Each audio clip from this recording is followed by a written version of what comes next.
Hi everyone, it's Christina with Karma's Eye Psychic LLC here on Universal Spirit Podcast. The month of September, I'm just going to go through my blog and just read it out loud and just taking you guys with me to relive these spiritual moments, these profound experiences. And this one today is from my very, very, very early childhood. I have another one, but this is actually probably the most extreme. I'm going to take you back to when I was 8 years old. I have the description of the episode about a dream that I had every day for a year. I am so glad this year is over because I really thought it would never end. But every day that I had this dream, things would change. Some things would improve. Some things would be clearer. Some things would take longer. Some things were more explained. And, it upgraded itself every now and again. And things were explained a little bit more in some dreams other than others. But in general, this dream was the same. This is one of those dreams that you just cannot forget.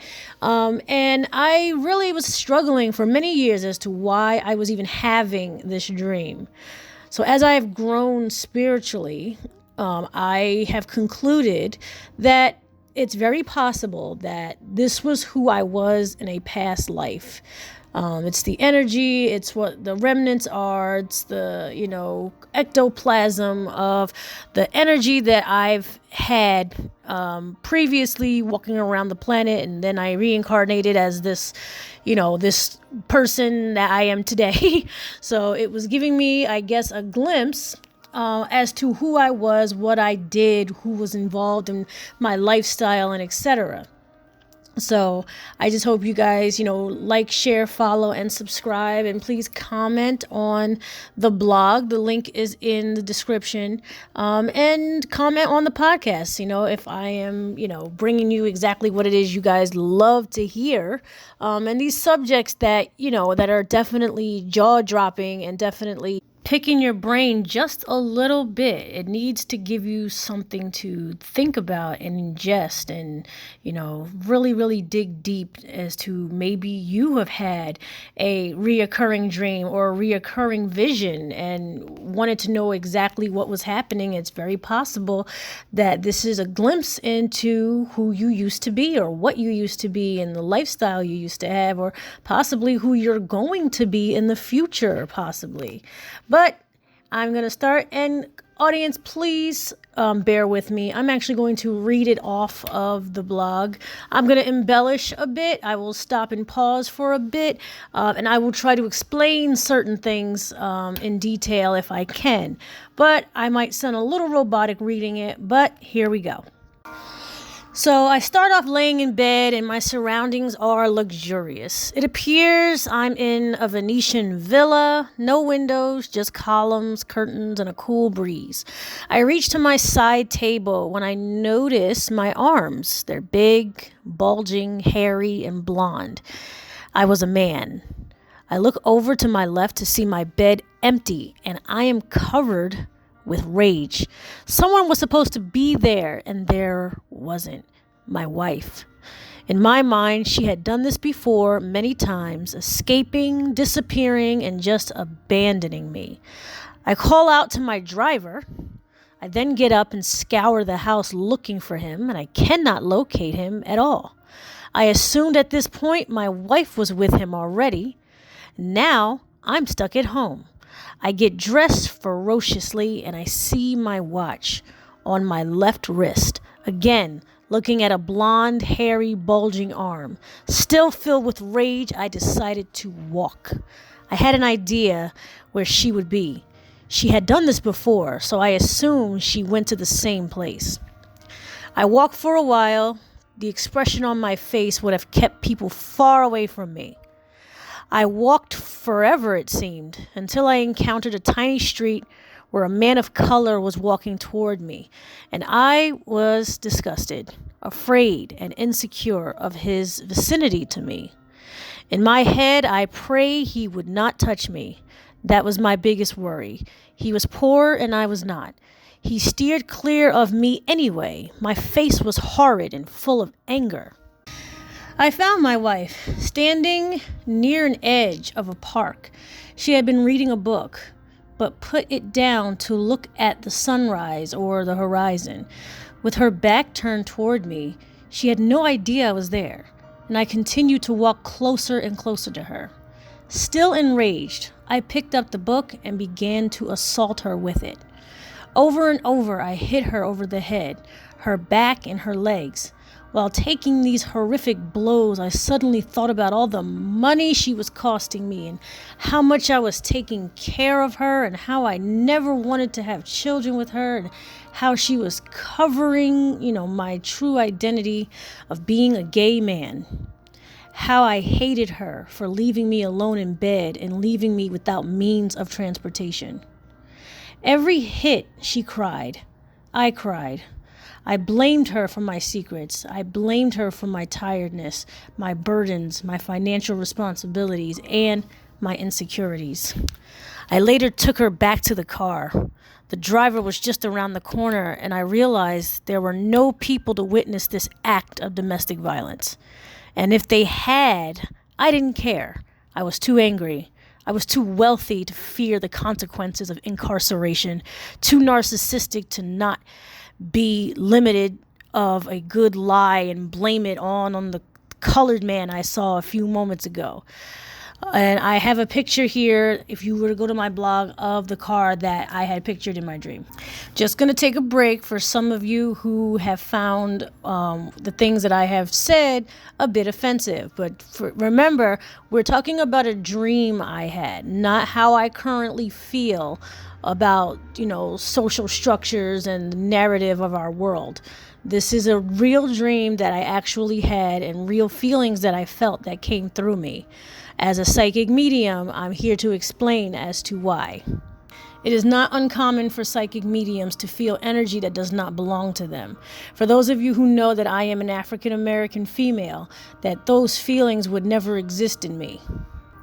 When I saw the car, I realized I was in the distant past. When I finally spoke, I was speaking a language that I was not consciously familiar with. I am still unsure to this day which specific language it was. Possibly German, Russian, or Albanian. I don't know. I did not speak English words to the driver or to my wife. I did not look at her at all. As she cried, I grew more and more angry at her. I was not a very good husband. She had embarrassed me, and my ego could not allow that to go unpunished. Every time she left me, people knew my marriage wasn't solid, that I had not done something right. It is unclear to who is at fault. The only obvious thing is I had discord, and I was unhappy. If my social group found this out, it would be ridiculing to my reputation and my career. I didn't care what they thought of my wife.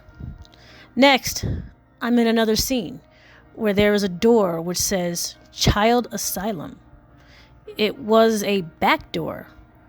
I could feel I did not belong there. I was spying on someone.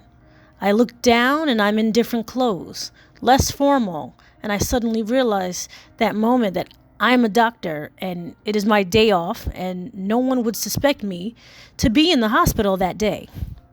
A nurse opens the back door to this asylum and there is a white coat, a clipboard, and a stethoscope hanging on the back of the door. When it closes, I quickly put it on and have a look around. I certainly have been here before because nobody was alarmed. The nurse was looking out to make sure no one knew I was there. The asylum is set up in awful conditions, a dirt floor, and the children appear to be in tiny cages up against the wall. There are tables in the middle of the room for resting or writing or something, and I grab my clipboard and the nurse points to a little girl. She's about 10 years of age, dressed in boys' clothes, and is rocking back and forth constantly. She is mumbling to herself as if we weren't even there. She could not look at me in the eyes. I could see her hair, jet black, and 2 long pigtails. She is olive skin, and immediately I knew she was Native American. I was not concerned at all as to where the parents were or why they were eligible to be here. I just wanted to study them. as if they were rats in an experiment. But this one child caught my heart.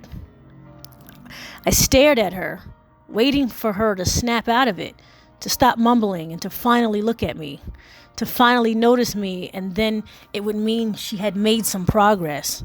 But she continued to mumble, rock, and look away. I was heartbroken.